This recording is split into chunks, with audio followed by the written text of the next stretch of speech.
मेरा नाम आमिर है और मेरी उम्र 20 साल है। 12वीं जमात के इम्तिहानात देने के बाद मेरी छुट्टियां शुरू हो गई थी, इसलिए मैंने माँ बाप से इजाज़त लेकर अपने चचा के घर छुट्टियां गुजारने जाने का इरादा किया। चचा की शादी को अभी सिर्फ 15 दिन ही हुए थे, इसलिए मेरे माँ बाप मुझे उनके घर जाने से मना कर रहे थे, लेकिन मुझे चचा के घर गए हुए कई साल बीत चुके थे। उस दिन इतवार था। मेरे अब्बा ने मुझे चचा के घर लेकिन जैसे ही हम वहां पहुंचे तो घर के बाहर ताला लगा देखा। हमें लगा चचा और चची कहीं बाहर घूमने गए हैं। अब्बा ने चचा को फोन किया तो पता चला कि वो दोनों खरीदारी करने बाहर गए हैं और उन्हें घर आने में देर हो गई। इस वजह से हम दोनों उनका इंतजार करते हुए घर के बाहर खड़े रहे। तकरीबन 2 घंटे बाद चचा और चची आए। अब्बा उनसे बाहर सड़क पर ही मिले और मैं उनके घर के अंदर चला गया। चची ने अपने चेहरे पर स्कार्फ बांध रखा था और चचा की बाइक पर उस से चिपक कर बैठी थी। घर के अंदर आते ही चची ने अपना सारा स्कार्फ उतारा तो मेरी नजर चची पर पड़ी। मैं अपनी चची को पहली बार देख रहा था और मैंने कभी सोचा भी नहीं था कि मेरे चचा ने इतनी हुसीन लड़की से शादी की होगी, क्योंकि मेरी चची तो बहुत ही खूबसूरत और जानलेवा थी। दरअसल में उनकी शादी में भी नहीं जा सका था, क्योंकि इस वक्त मुझे घर की देखभाल करनी थी। मेरे वालिदैन नहीं चाहते थे कि हम सब शादी में चले जाएं और पीछे घर अकेले रहे। चचा से मिलने की मुझे बहुत बेचैनी थी और साथ ही मैं अपनी नई चची से भी मिलना चाहता था। मेरे अब्बा का कहना था कि हम बाद में कभी मिलेंगे, लेकिन मुझे छुट्टियां गुजारनी थीं और इस शहर में जाना था जहां चचा रहते हैं। इस वजह से मैंने जिद करके अब्बा को चचा के घर छोड़ने पर राजी कर लिया। कभी कभार सोचता हूं कि शायद अच्छा होता अगर मैं उस वक्त चचा के घर न जाता, क्योंकि यहाँ मेरे साथ ऐसा कुछ होने वाला था जो मेरी जिंदगी को बदल कर रख देगा। मैं बार बार अपनी चची को देख रहा था, क्योंकि मेरी चची बहुत खूबसूरत थी, जबकि चचा देखने में बिल्कुल आम से थे। मेरी नज़र चची पर थी। इसी दौरान चचा ने मुझे पुकारा, अरे असद बेटा, कहाँ देख रहे हो? मैं तुम्हें कब से आवाजें दे रहा हूँ। ये सुनकर मुझे झिझक हुई। मैंने अपने चचा से कहा कि मैं ठीक हूं और उन्हें जोर से गले लगा लिया। इतनी सालों बाद मुझे देखकर चचा भी बहुत खुश हुए। चची भी मेरे पास आए और मुझे प्यार से गले लगाया। ऐसा बिल्कुल नहीं लग रहा था कि मैं उनसे पहली बार मिला हूं। चचा के घर आए हुए मुझे 2 दिन हो चुके थे। चची मेरी अच्छी देखभाल कर रही थी और मेरे लिए हर ज़रूरत का ख्याल रख रही थी। चचा और चची के रवैये से मुझे ऐसा लगा कि मैं अपनी पूरी छुट्टियां यहीं गुजारने वाला हूँ। लेकिन मुझे ज़रा भी अंदाज़ा नहीं था कि मेरा ये फैसला आगे चलकर ऐसा मोड़ लेने वाला है जो मेरी ज़िंदगी को बदल कर रख देगा। तीसरे दिन सुबह जब सोकर उठा तो 8 बज चुके थे।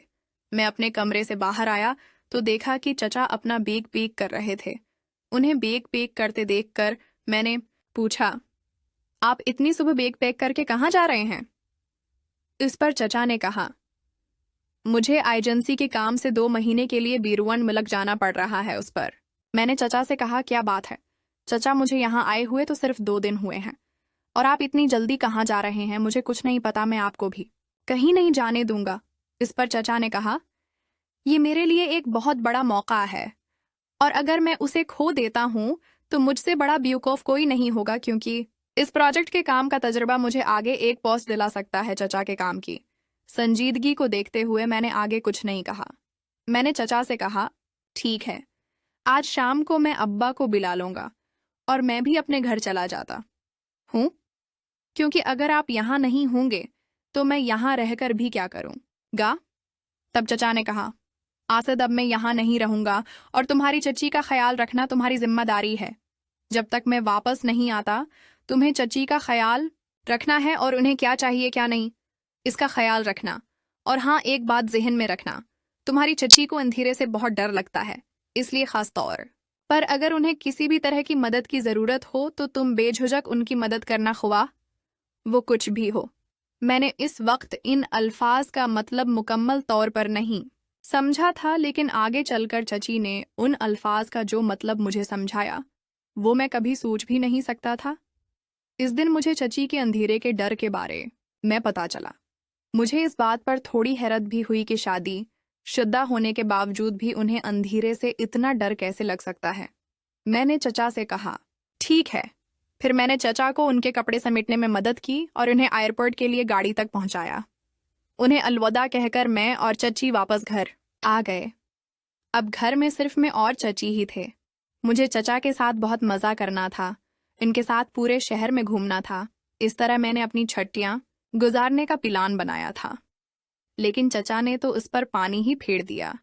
ये मेरा सोचना जितना दुरुस्त था, इतना ही गलत भी, क्योंकि चचा के साथ जिन तजर्बात का मुझे इंतज़ार था, उनसे भी ज़्यादा ख़ास तजर्बा चची के साथ होने वाला था। जिस दिन चचा गए, इस रात मैं अपने कमरे में मोबाइल पर गेम खेल रहा था।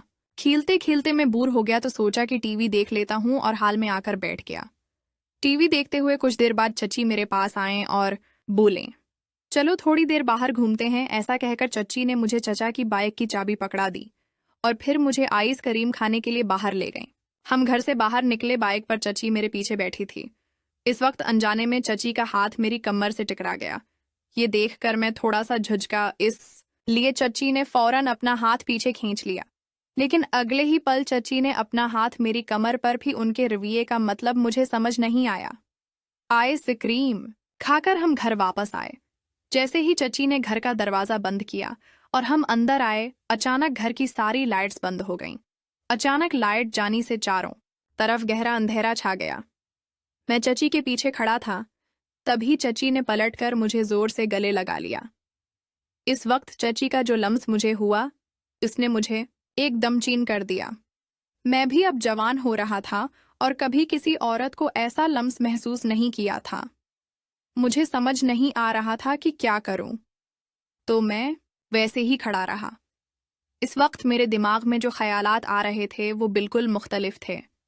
चची तकरीबन 5 मिनट तक मुझे जैसे ही रोशनी आई, चची होश में आए, मुझे माफ़ करना, ऐसा कहकर वो शर्माती हुई अपने कमरे में चली गई।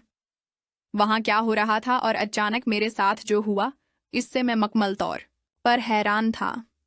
मुझे समझ नहीं आ रहा था कि क्या करूं। कुछ देर बाद मुझे चचा की वो बात याद आई जो उन्होंने घर से जाने से पहले कही थी कि चची को अंधेरे से बहुत डर लगता है और मेरी जिम्मेदारी है कि मैं उनका ख्याल रखूं।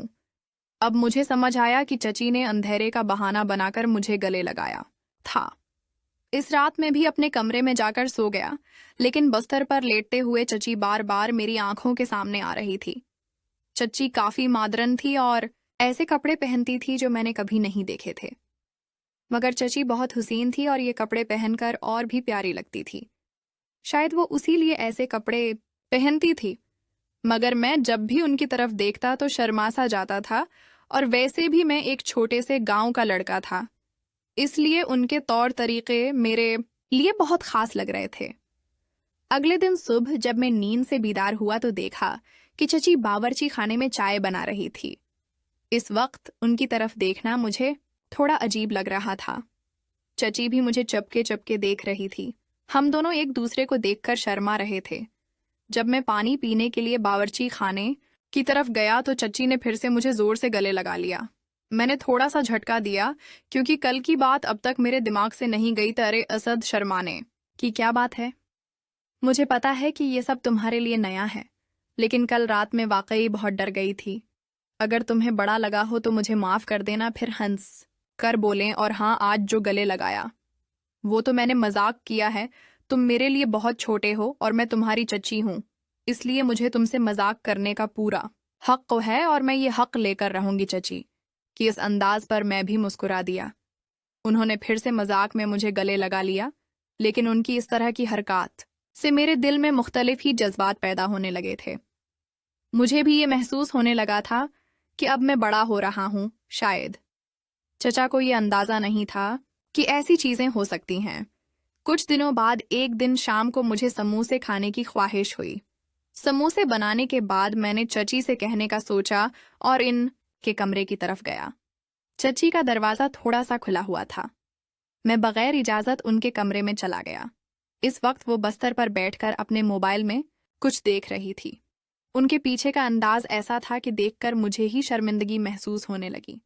दरवाजे पर खड़े होकर मैंने चची को आहिस्ता से आवाज़ दी, लेकिन वो सुन नहीं पाए। वो मोबाइल में ऐसी चीज देख रही थी कि उन्हें मेरी आवाज तक सुनाई नहीं दी। हिम्मत करके मैं आहिस्ता आहिस्ता उनके पास जाने लगा। जब मैंने उनके मोबाइल में जानका तो मेरी आंखें फैल गईं, क्योंकि जो मैं देख रहा था वो मेरे लिए बिल्कुल नया था। मुझे शर्म आ रही थी, लेकिन चची बेशर्मों की तरह सब कुछ देख रही थी। मुझे लगा कि मुझे इस हालत में चची को नहीं देखना चाहिए, इसलिए मैं फौरन दरवाजे के पास चला गया। और इस बार चची एकदम से चौंक गईं और अपना दुपट्टा दुरुस्त करके खड़ी हो गईं। मुझे अचानक वहां देखकर वो थोड़ी घबरा गईं। उन्होंने मुझसे पूछा, क्या बात है? तो मैंने बात को टालते हुए कहा, कुछ नहीं, और अपने कमरे में चला गया। अपने कमरे की तरफ जाते हुए भी मुझे बार बार चची का वही रूप नजर आ रहा था जो मैंने कुछ देर पहले देखा था। इस दिन रात को जोर से बारिश हो रही थी। अचानक रोशनी चली गई और चची ने उनकी आवाज सुनकर मैं इन के कमरे में चला गया। जैसे ही मैं कमरे में गया, उन्होंने मुझे गले लगा लिया। चची उस वक्त भी बहुत खूबसूरत लग रही थी। मैं तो अब आहिस्ता आहिस्ता खुद को समझने लगा था। तब चची ने कहा, असद, जब तक रोशनी नहीं आती मेरे कमरे में रह सकते हो, क्योंकि मुझे अंधेरे में बहुत डर लगता है।